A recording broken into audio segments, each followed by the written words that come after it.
ಈ ವಾರದಲ್ಲಿ ನಾವು ಸ್ಕಂದಷಷ್ಠಿಯ ಆರಾಧನೆಯನ್ನು ಕಾಣ್ತೀವಿ. ಈ ಕಾರಣದಿಂದಾಗಿ ಈ ಮಾಸವೇ ಮಾರ್ಗಶಿರ ಮಾಸ ಸ್ಕಂದನ ಆರಾಧನೆಗೆ ತುಂಬ ಪ್ರಶಸ್ತ ಕಾಲ.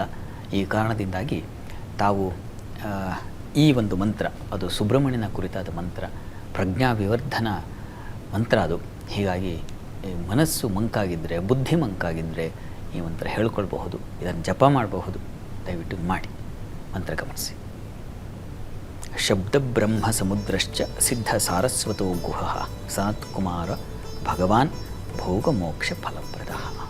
ಭೋಗ ಮೋಕ್ಷ ಫಲಪ್ರದ ಅಂತ ಈ ಮಂತ್ರದ ಫಲ. ಭೋಗ ಅನ್ನೋದು ಐಹಿಕ ಸುಖಗಳನ್ನು, ನಾವೇನು ಈ ಲೌಕಿಕ ಅಂತೀವೋ, ಹೊರಗಿನ ಸುಖ ಅಂತೀವೋ ಅದನ್ನು ಕೊಡ್ತಕ್ಕಂಥದ್ದು. ಮೋಕ್ಷ ಅನ್ನೋದು ಯಾವ ಗಾಢ ನಿದ್ರೆಯಲ್ಲಿ ನಮಗೆ ನಾನು ಯಾರು ಅನ್ನೋದನ್ನು ಮರೆತು ಆನಂದದ ಸ್ಥಿತಿ ಯಾವುದಿದೆಯೋ ಅದನ್ನು ಮೋಕ್ಷ ಅಂತ ಕರೀತಾರೆ. ಅದು ಎಚ್ಚರದಲ್ಲಿ ಬರುವ ಹಾಗೆ ಸುಬ್ರಹ್ಮಣ್ಯ ಸ್ವಾಮಿ ಮಾಡ್ತಾನೆ. ಇದು ಭೋಗ ಮೋಕ್ಷ ಫಲ ಅಂದರೆ ಇದು.